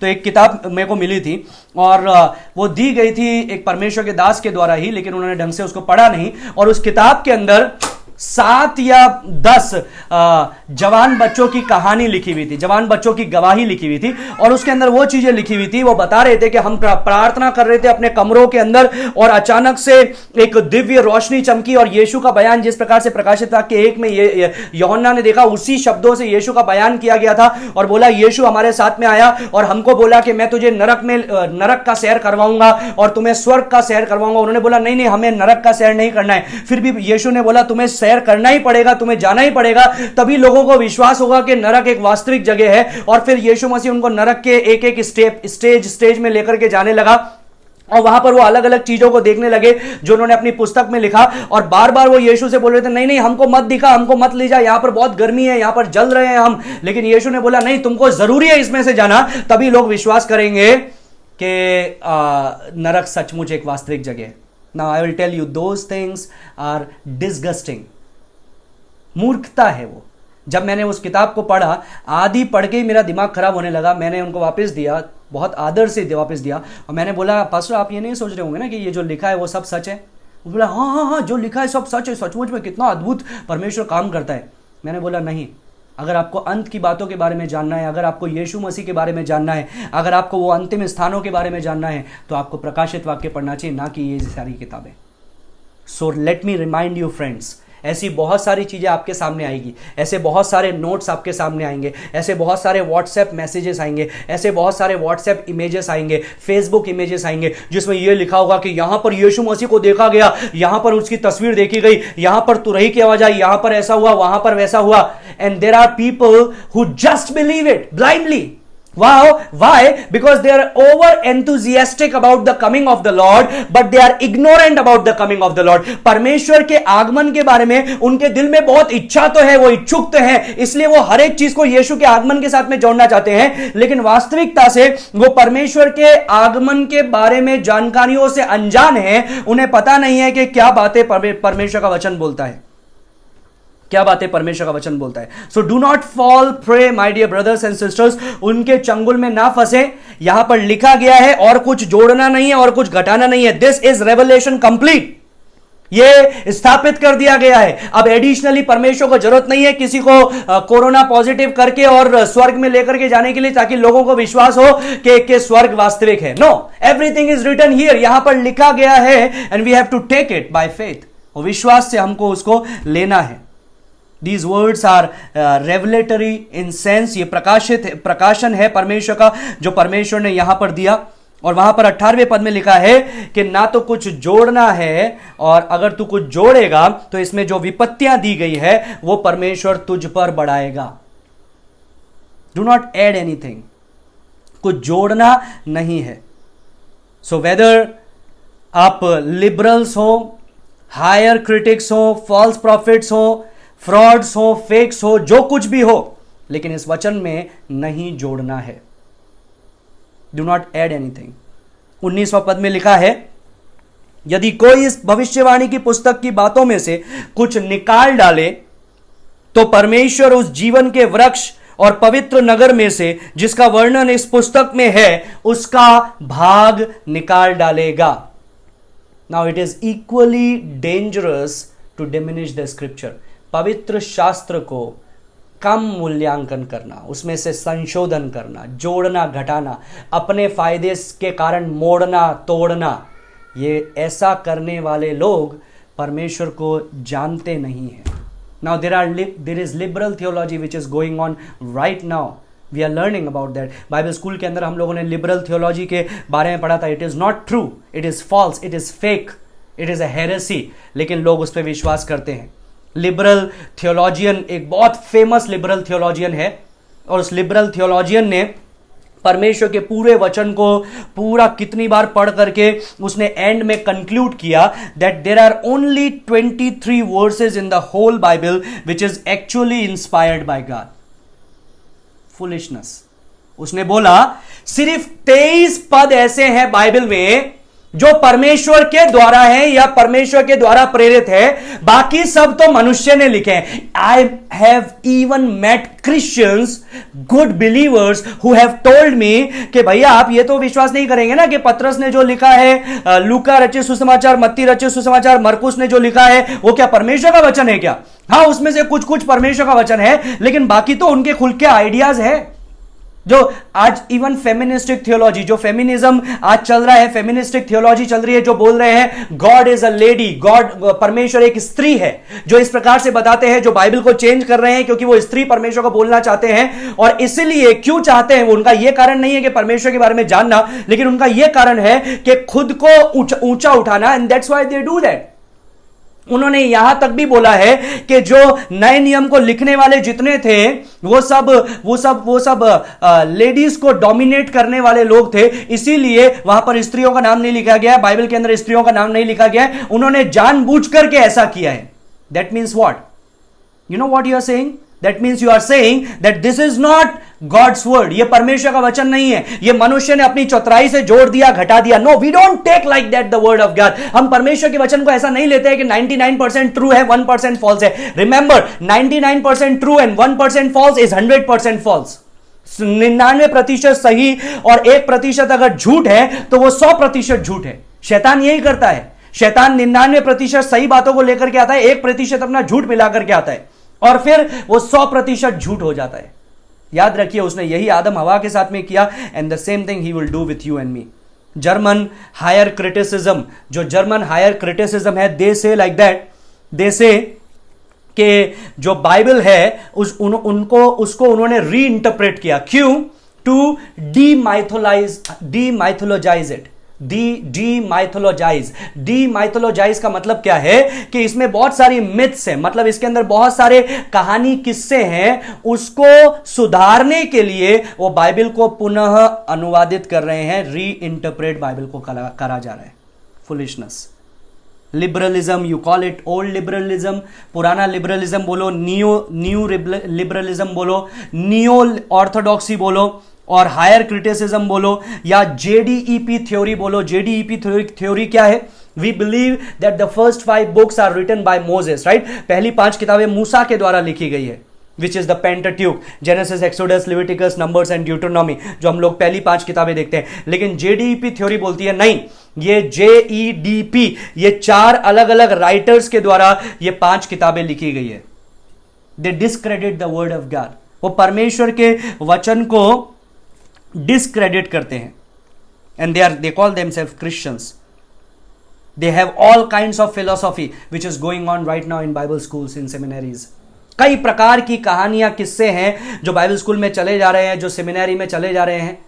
And believe me, everyone who study in a Bible college does not believe Bible is 100% true word of God. I have met so many theologians who argue कि ये तो 100% सही नहीं है। हाँ, पहला सही था, अभी सही नहीं है, अभी बहुत गलतियां है इसके अंदर। No, it's the word of God. ये परमेश्वर का वचन है, ये परमेश्वर का वचन है। God shall take away his part from the tree of life, from the holy city which are written in this book. यहां पर लिखा है जो इसमें से निकालता है, परमेश्वर जीवन के वृक्ष के फल को उसे नहीं खाने देगा, उस नगर में प्रवेश नहीं करने देगा। मतलब क्या है? वो परमेश्वर के राज्य में प्रवेश नहीं करेगा। लेकिन अभी एक बात बताना चाहता हूं, जो परमेश्वर का संतान है, जो परमेश्वर का संतान है, वो व्यक्ति परमेश्वर के वचन को जरूर ऊंचे तौर पर समझेगा। ही will have high regards for the word of God. वो परमेश्वर के वचन से प्रेम करेगा, वो परमेश्वर के वचन को गंभीरता से लेगा, मजाक नहीं उड़ाएगा उसका, वो जैसा है उसको गंभीरता से बताने का कोशिश करेगा। He will have great respect for the word of God and like the psalmist he will say, oh how I love thy law, मुझे तेरी व्यवस्था से बहुत प्रेम है। भजन संहिता लिखने वाले के समान वो बोलेगा कि मैं रात दिन तेरी व्यवस्था से प्रसन्न रहता हूं और उस पर मनन करता रहता हूं। Now God's word is absolutely true। परमेश्वर का वचन 100% वास्तविक है, सही है, विश्वास योग्य है, स्थापित किया गया है, खरा है, उसमें कोई संशोधन नहीं करना है, कोई चेंजेस नहीं करना है, कोई जोड़ना नहीं है, कोई घटाना नहीं है। And a true believers understand it. जो सच्चा विश्वासी है वो इस बात को समझता है, वो इस बात को समझता है। It indicate several things to me. ये जब मैं इसको पढ़ता हूं तो ये कई बातें मुझे बताता है। पहला चीज ये क्या बताता है? पहला चीज ये बताता है कि लोग चाहेंगे परमेश्वर के वचन में बदलाव करना, लोग चाहेंगे उसमें जोड़ना, उसमें घटाना। आपको पता है हवा का सबसे पहला पाप क्या था? ये नहीं था कि उसने फल को खा लिया। सबसे पहला उसका पाप शुरू तब से हुआ था जब उसने परमेश्वर के वचन में जोड़ दिया। और जब शैतान ने पूछा क्या इस बगीचे के किसी भी पेड़ के फल को नहीं खाना है, उसने बोला नहीं, सबका खा सकते हैं, लेकिन इसको नहीं खाना है और नहीं छूना भी है। She started adding to the word of God। परमेश्वर के वचन में वो जोड़ने लगी। She started tempering it। उसने सोचा परमेश्वर भूल गया होगा इसलिए उसमें जोड़ने लगा। तो इसका मतलब क्या है? लोग चाहेंगे परमेश्वर के वचन में जोड़ना और घटाना, इसलिए यहां पर वार्निंग दी गई है। दूसरा what does it indicates? It also indicates that men would deny its validity because it is so specifically prophetical and that has been true। लोग इसके वचन के सत्यता को भी झुटलाएंगे। लोग बोलेंगे ये 100% सही नहीं है, इसमें कुछ गलतियां है, इसमें बहुत सारी गलतियां है, इसमें ऐसा गलती है, वैसा गलती है। They try to erase it. वो इसमें से हटाना चाहेंगे, मिटाना चाहेंगे, कई शब्दों को डालना चाहेंगे। But the Holi spirit warns them. परमेश्वर का वचन यहां पर उनको वार्निंग देता है, डू नॉट डू दैट। ऐसा ना करें, ऐसा ना करें। नाउ आप बोलेंगे this concerns me a little bit because maybe I been guilty of that. आप सोचेंगे कि शायद मैं इसमें कुछ मिलावट करने का दोषी पाया गया, तो क्या परमेश्वर मुझे धमका रहा है? No, he is not threatening the believers in error of judgement. वो ये नहीं बोल रहा है, जो विश्वासी उद्धार पाए हैं परमेश्वर उनको ये नहीं बोल रहा है कि तुम्हें मैं नरक में डाल दूंगा अगर ऐसा किया तो। No, he is not threatening them. What he is doing, he is threatening the people who are not born of God and try to add some things or take out something। ऐसे लोग जो परमेश्वर के द्वारा नहीं जन्मे हैं वो इसमें से कुछ डालना चाहेंगे, कुछ घटाना चाहेंगे, उनके बारे में परमेश्वर बोल रहा है। क्यों? क्योंकि जो सच्चा विश्वासी है, कोई भी सच्चा विश्वासी जो परमेश्वर से प्रेम करता है, जो परमेश्वर के वचन से प्रेम करता है, जो नए जन्म लिया हुआ है, जो परमेश्वर के वचन के द्वारा जन्मा है, जिसको मसीह का लहू और परमेश्वर का वचन और पवित्र आत्मा का सामर्थ्य शुद्ध करता है, वो व्यक्ति परमेश्वर के वचन के सत्यता को कभी झुठलाएगा नहीं। क्यों? मुझे एक बात बताइए, अपने खाने में जहर मिलाएंगे क्या? अपने खाने में कभी जहर मिलाएंगे? नहीं मिलाएंगे। ये वही बात है। हाँ, ये हमारा खाना है, ये हमारा आत्मिक भोजन है और हम इसमें जहर नहीं मिलाएंगे। जैसा है वैसा का वैसा इसको रखेंगे। जैसा है we will keep it as it is. So a believer में से I don't understand it all. मैं इस वचन को पूरी तरह से समझता नहीं हूं, मैं इस वचन को पूरी तरह से समझा नहीं सकता हूं। हो सकता है जिस प्रकार से इंटरप्रेट करना हो मैंने उसको ऐसा इंटरप्रेट नहीं किया हो सकता है जो गहराई की बातें बोलना हो मैं उस गहराई की बातों को नहीं बोल पाया हूं, हो सकता है इसकी भेद की बातें मुझे समझ में नहीं आया हो। तो क्या मैं दोषी हूं उसके अंदर जोड़ने या घटाने के? No, you are not, you are not.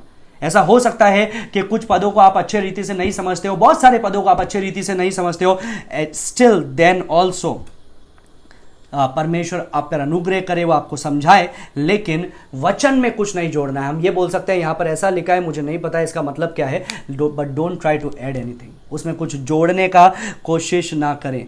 यूहन्ना 8:31 में परमेश्वर बताता है अगर तुम मेरे वचन में बने रहो तभी तुम मेरे सच्चे चेले हो।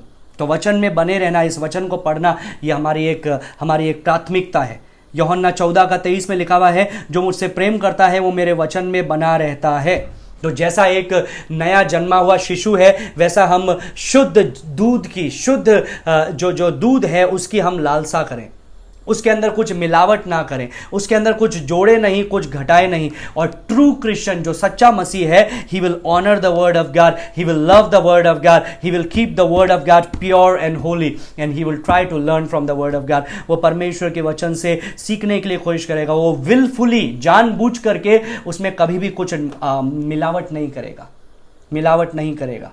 एक व्यक्ति है जिसका नाम है सेस, जिसके बारे में मैंने आपको पहले ही बताया था, who is a great commentator, जो एक वचन पे बहुत अच्छा उसने टिप्पणी लिखी है, और उसने प्रकाशित वाक्य पे किताब भी लिखी, प्रकाशित वाक्य पे टिप्पणी भी लिखी, जो अब तक मैंने आपको सिखाया है। इसमें से कई चीज उसके द्वारा लिया गया है, सेस के द्वारा। और उसने क्या बोला सुनिए, उसने बोला, with an honest and prayerful heart and with the solemn and awful warning before my eyes he rights. उसने इन बातों को देख करके, इन चीजों को देख करके जब प्रकाशित वाक्य पर टिप्पणी लिखी, तो ये सारी चीजों को पढ़ने के अंत में उसने ये बोला, क्या बोला सुनिए, उसने क्या लिखा सुनिए, I have endeavoured to ascertain and indicate what our gracious Lord has been so particular to make known and defend। उसने बोला कि मैंने विश्वास योग्यता से, पूरी गंभीरता से परमेश्वर के वचन को, प्रकाशित वाक्य को समझने की कोशिश किया, उसके बारे में जो परमेश्वर मुझे बता रहा है उसको बताने की कोशिश किया।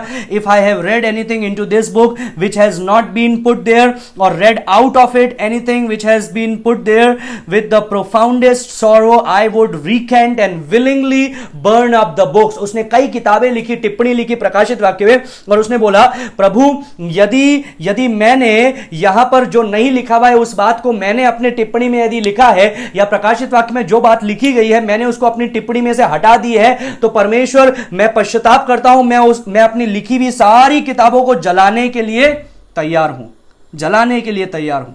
And then he says, if I have in anything gone beyond the limits of due subjection to what is written, if feebleness or rashness or overconfidence in my own understanding has distorted anything, I can only deplore the fault and pray God to send a more competent man to unfold to us the truths which here stand written।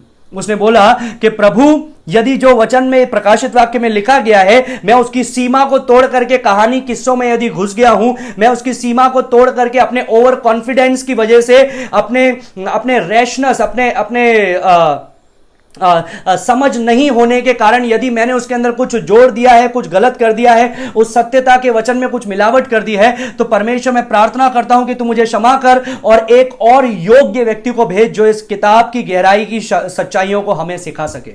According to the grace and light given me I have spoken. उसने बोला, जो अनुग्रह और जो प्रकाश परमेश्वर ने मुझे दिया उसके अनुसार मैंने प्रकाशित वाक्य को समझा और इन किताबों को लिखा। If I air God forgive me, if I am right God bless my feeble testimony, in either case God speed his everlasting truth. उसने बोला, यदि मैंने गलती किया परमेश्वर मुझे क्षमा कर, यदि मैंने सही किया तो परमेश्वर मेरी कमजोर गवाही पर तू आशीष दे। चाहे कुछ भी हो, तेरा वचन, तेरे जो सत्य का प्रकाशन है, ये आगे बढ़ते जाए, ये आगे बढ़ते जाए।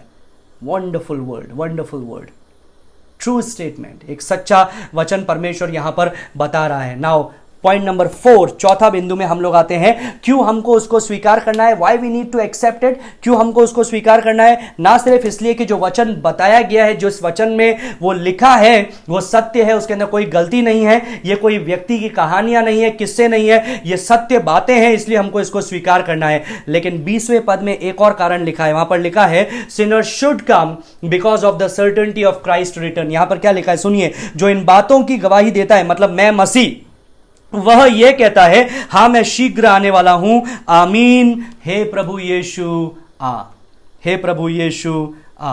This is one last reminder, ये एक आखिरी स्मरण यीशु मसीह हमको दिला रहा है, ये आखिरी बात यीशु मसीह यहां पर कह रहा है, और वो बोल रहा है सुनने वालों से, वो दर्शकों से, श्रोताओं से बोल रहा है, I am going to come quickly, मैं शीघ्र आता हूं।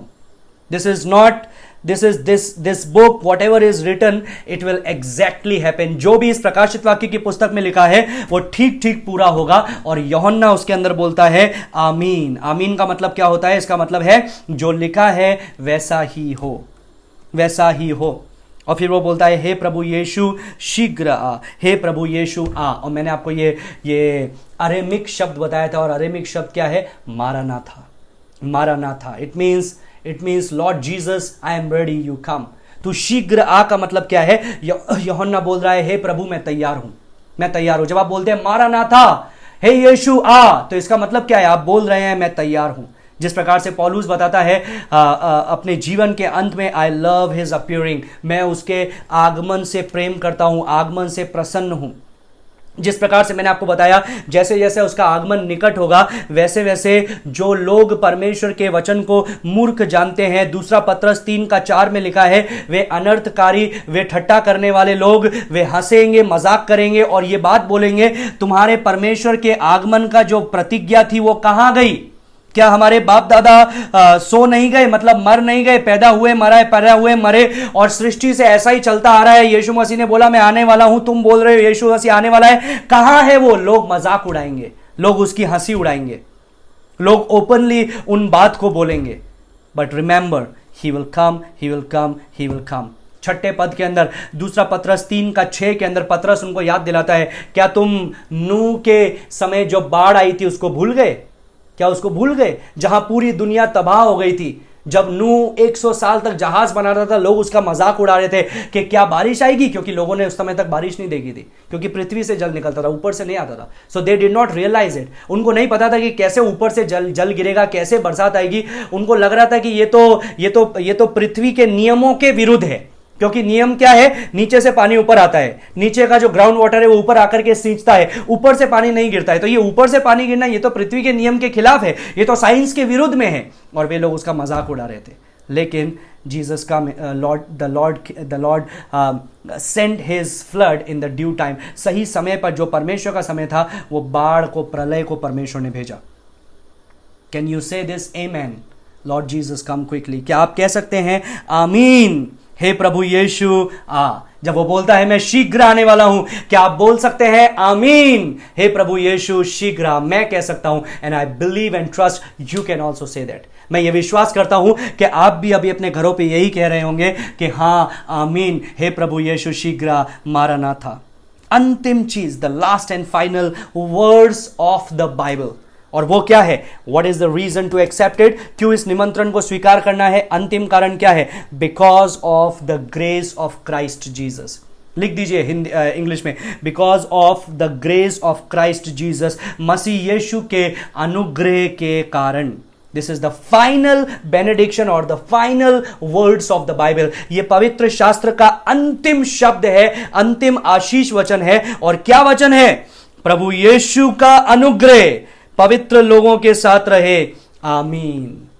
This is the benediction. अगर परमेश्वर सारे शब्दों में से एक शब्द उसको पिक करना पड़े, if he wants to pick one word from all the words, that word would be grace. यदि परमेश्वर सारे शब्दों में से एक शब्द को चुनना चाहे तो वो शब्द होगा अनुग्रह। जहां प्रकाशित वाक्य में उसने न्याय के बारे में, दंड के बारे में लिखा, उसने अंत किया अनुग्रह के साथ में। और यह अनुग्रह किसके लिए है? उन पवित्र लोगों के साथ रहे। कौन से पवित्र लोग? जो यीशु के लहू के द्वारा शुद्ध किए गए हैं। तो याद रखिए, वो नहीं चाहता है आपका नाश हो, वो चाहता है कि आप उसके अनुग्रह को प्राप्त करें और आप पवित्रता के अंदर उसके करीब आए। The last thing for the sinner that the Lord said is accept his grace. उसके अनुग्रह को स्वीकार कीजिए, और जो अनुग्रह को स्वीकार करेगा, प्रभु यीशु का अनुग्रह उन सारे पवित्र लोगों के साथ में उसके दूसरे आगमन तक बना रहेगा। Now I will give you an illustration when we close this book. इस किताब को जब हम अंत करें, मैं आपको एक इलस्ट्रेशन दूंगा। आपने आकाश में तारे देखे हैं?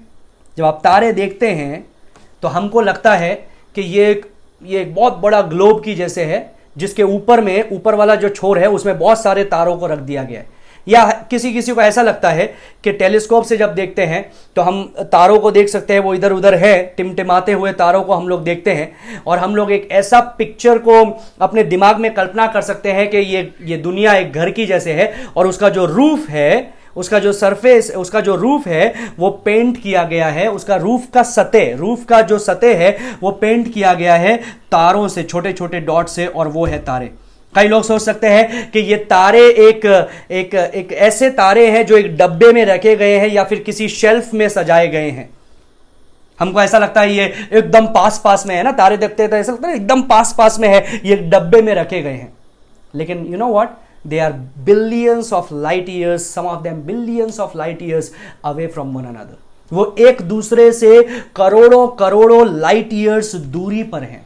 वो ऐसे नहीं है कि एक दूसरे टकरा टकरा के उधर ही एक ही जगह पर भर करके रख दिया है, नहीं, जैसे जेम्स के डब्बे के अंदर जेम्स भर के रख दिया, नहीं, they are far from each other. वो एक दूसरे से दूर हैं, बट हम जब उसको देखते हैं तो हमको लगता है वो एक दूसरे के करीब है, वो एक दूसरे के करीब है। Now we have read the prophetical truth, हमने परमेश्वर के वचन की भविष्यवाणी की बातों को सीखा, हम लोगों ने प्रकाशित वाक्य से देखा, डैनियल नबी की पुस्तक में से देखा, यीशु का जो ऑलिवेट डिस्कोर्स था, जो जैतून के पर्वत पर जो उसके उपदेश थे, पहाड़ी उपदेश, उसमें से हम लोगों ने सीखा, जकरिया की पुस्तक से सीखा, यशायाह से सीखा, आमोस से सीखा, होशे से सीखा, मलाकी से सीखा, यिर्मयाह से सीखा, यहेजकेल से सीखा, और भी कई पुस्तकों से, व्यवस्था विवरण से सीखा। कई पुस्तकों को मिला करके हम लोगों ने इन बातों को सीखने की कोशिश की। अभी ये कैसा होता है पता है, लोग इसको क्यों नहीं समझ पाते हैं पूरी दृष्टि से, क्योंकि ये ऐसा ऐसा ऐसा ऐसा ऐसा दिखाई देता है सारी किताबों में से जो हम उसको देख रहे हैं। ये है भविष्यवाणी के शब्द। अभी जहां से हम देखते हैं वहां से हमको लगता है ये सारी भविष्यवाणी परमेश्वर ने दे रखी है। जहां से हम देखते हैं हमको उसकी बीच की दूरी नजर नहीं आती है। जैसे हमको तारों की दूरी नजर नहीं आती है, वैसे हमको इसकी बीच की दूरी नजर नहीं आती है कि इसके बीच में कितना अंतराल है। इसीलिए कई लोग प्रश्न पूछते हैं, केन को उसकी पत्नी कहां से मिली भाई?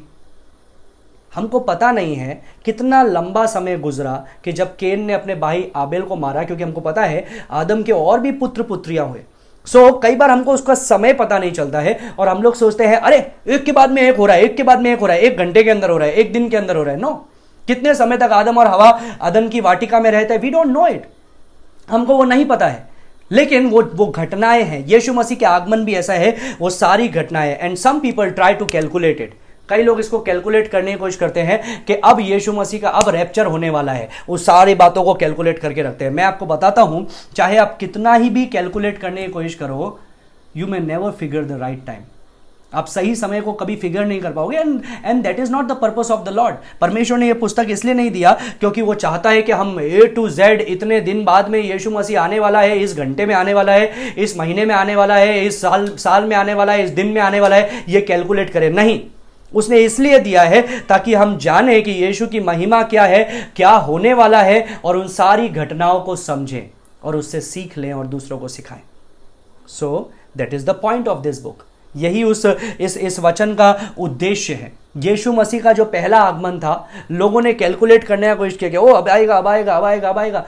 नहीं, चेलों ने जब यीशु मसीह का स्वर्गारोहण था, चेलों ने पूछा क्या अभी तू अपने राज्य को लेकर के आएगा? यीशु मसीह ने उनको बोला, प्रेरितों 1 पहला अध्याय के अंदर उसका 7वां पद में, साल और काल तुम्हारे लिए नहीं। मैं आपको पढ़ के सुनाना चाहूंगा, प्रेरितों के काम उसका 1, प्रेरितों 1 और उसका 7 में मेरे ख्याल से है वो, प्रेरितों उसका पहला अध्याय और मेरे ख्याल से 7वां पद है। हाँ, अतः 6ठा पद से पढ़ूंगा। अतः उन्होंने इकट्ठा होकर उससे पूछा, हे प्रभु, क्या तू इसी समय इज़राइल को राज्य फेर देगा? मतलब इसी समय तेरा राज्य आ जाएगा। वो जो मिलेनियल किंगडम की बात कर रहा है, क्या इसी समय तेरा वो 1000 वर्ष का राज्य आ जाएगा? उसने उनसे कहा, यीशु ने उनसे कहा, उन समयों या कालों को जानना जिनको पिता ने अपने ही अधिकार में रखा है तुम्हारा काम नहीं है। तुम्हारा काम यह नहीं है कि तुम उस समय को, उस कालों को जानो और तुम डेट डिसाइड करो कि इस दिन में वो आने वाला है, इस दिन में वो आने वाला है। जैसे परमेश्वर के बहुत सारे दासों ने दिनांक भी डिसाइड कर ली थी कि इस समय में ऐसा होने वाला है। ये दिन बताना हमारा काम नहीं है। फिर वहां पर लिखा है, परंतु जब तुम पवित्र आत्मा तुम पर उतर आएगा तो तुम सामर्थ्य पाओगे और तुम सारे यरूशलेम में, यहूदिया में, पृथ्वी के छोर तक मेरे गवाह ठहरोगे। तो हमको किस लिए बुलाया गया मेरे प्रिय भाइयों बहनों? उसका गवाह बनने के लिए। Now I congratulate you that you have started the book of revelation and finally finished the book of revelation. मैं आपको कॉन्ग्रेचुलेशन देना चाहता हूं। प्रकाशित वाक्य की पुस्तक को साथ में अध्ययन करना शुरू किया गया, प्रकाशित वाक्य पहला अध्याय के पहले पद से, और हम लोगों ने उसका पूरा अध्ययन किया और प्रकाशित वाक्य 22वां अध्याय उसका 21वां पद ये समाप्त हो चुका है। You may have doubts, you can ask me, you can DM me. कल शाम को आई थॉट लाइक दैट, मैंने एक बात को सोचा है, कल शाम को हम ऑनलाइन आएंगे, but may be not on Facebook live. हम डायरेक्ट फेसबुक लाइव पे नहीं आएंगे, लेकिन हम जूम पे मैं आपको उसका लिंक सेंड करूंगा। आपको उसके लिए क्या करना पड़ेगा, आपको उसके लिए अपना फ़ोन नंबर या अपना ईमेल आईडी आपको सेंड करना पड़ेगा। If you can send your WhatsApp number that is very much fine. यदि आपने व्हाट्सएप नंबर को भेज सकते हैं तो बहुत अच्छा होगा, लेकिन कमेंट में मत अपना व्हाट्सएप नंबर डालिए, डीएम कीजिए, मुझे मैसेज भेजिए, पर्सनल मैसेज भेजिए। ऊपर में जाकर के आपको मैसेज का ऑप्शन मिलेगा, वहाँ से मुझे अपना मोबाइल नंबर जो आपका व्हाट्सएप नंबर है वो भेजिए। मैं कल शाम का जो लिंक है, जूम मीटिंग का लिंक है, वो आपको सेंड करूंगा, वो आपको शेयर करूंगा और फिर आप जूम के अंदर हमारे साथ में जुड़ सकते हैं। और हम प्रकाशित वाक्य की पुस्तक हमारा खत्म समाप्त हो गया है, but I am going to do a grand finale of it. उसका एक ग्रैंड फिनाले मैं करना चाहूंगा। I will give you in 15 minutes the whole thing, whatever you have learn. जो भी प्रकाशित वाक्य की पुस्तक में आपने अभी तक सीखा है उसको मैं आपको 15 मिनट के अंदर पूरा वर्णन करूंगा। हम लोग प्रार्थना करेंगे, कुछ गीतों को गाएंगे, आराधना करेंगे एक साथ मिलकर के जूम पे, so we can interact with one another. हम एक दूसरे से देख पाएंगे, एक दूसरे को बात कर पाएंगे। If you have some questions you can question me tomorrow. आप प्रश्न पूछ सकेंगे and I will try to give answers. अगर नहीं होने से मैं आपको बाद में आपको मैसेज करके आपके आंसर्स में आपको दे दूंगा। परमेश्वर इस वचन के द्वारा हमें से प्रत्येक को आशीष दे। Very much congratulation for finishing successfully the book of Revelation. प्रकाशित वाक्य की पुस्तक को अच्छी तरह से समाप्त करने के लिए, अपने समय को हर दिन में 1.25 घंटा 1.5 घंटा निकालने के लिए आप सभी को मैं बेहद बधाई देना चाहता हूं। परमेश्वर आपको आशीष दिया है, मैं विश्वास करता हूं, और आशीष देगा यह भी मैं विश्वास करता हूं। जब आप इस किताब को आपने सुना, पढ़ा और दूसरों को जब आप सिखाएंगे, मानेंगे, परमेश्वर आपको आशीष देगा। Let us pray. धन्यवाद देते हैं परमेश्वर इस प्रकाशन के लिए जो तूने हमें दिया। जो प्रकाशन शुरू हुआ उत्पत्ति से लगा करके प्रकाशित वाक्य में अंतिम तक तूने अपना फाइनल प्रकाशन दिया। जो जो बातें तू हमको बताना चाहता है उन सब बातों को तूने भेद को खोल करके हमें बताया परमेश्वर, उसके लिए धन्यवाद देते हैं परमेश्वर। धन्यवाद देते हैं परमेश्वर कि जो बातें परमेश्वर पुराने नियम के भविष्यवक्ताओं के लिए अनजान थी, वो बातों को तूने हमें बता दिया अपने संपूर्ण प्रकाशन के द्वारा, उसके लिए धन्यवाद देते हैं परमेश्वर। धन्यवाद देते हैं प्रभु कि तू राज्य करने वाला परमेश्वर है, तू सिंहासन पर विराजमान यीशु है। हम जानते हैं कि तेरा राज्य युगान युग बना रहेगा। हम चाहते हैं और विश्वास करते हैं तेरे राज्य में प्रवेश करना, और जब तू हमें वो महिमामय मुकुट देगा तो हम आराधना के द्वारा तेरे चरणों में उन बातों को रखना चाहते हैं। We love your appearing. पौलुस के समान हम बोलते हैं प्रभु कि हम तेरे दूसरे आगमन से प्रेम करते हैं, तेरे आगमन की बाट जोते हैं। हे प्रभु यीशु जल्द ही आ। वी से ऑल टुगेदर मारानाथा। हम एक साथ मिलकर के कहते हैं मारानाथा, हे प्रभु यीशु तू शीघ्र आ।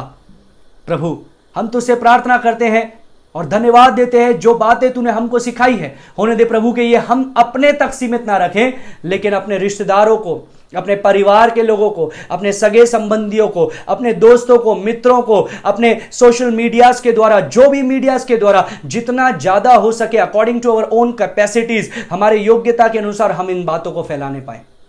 सारी चीजों में सिर्फ तेरे नाम और तेरे नाम को महिमा मिलने पाए। यीशु के नाम से मांगते हैं, सुना ग्रहण का पिता।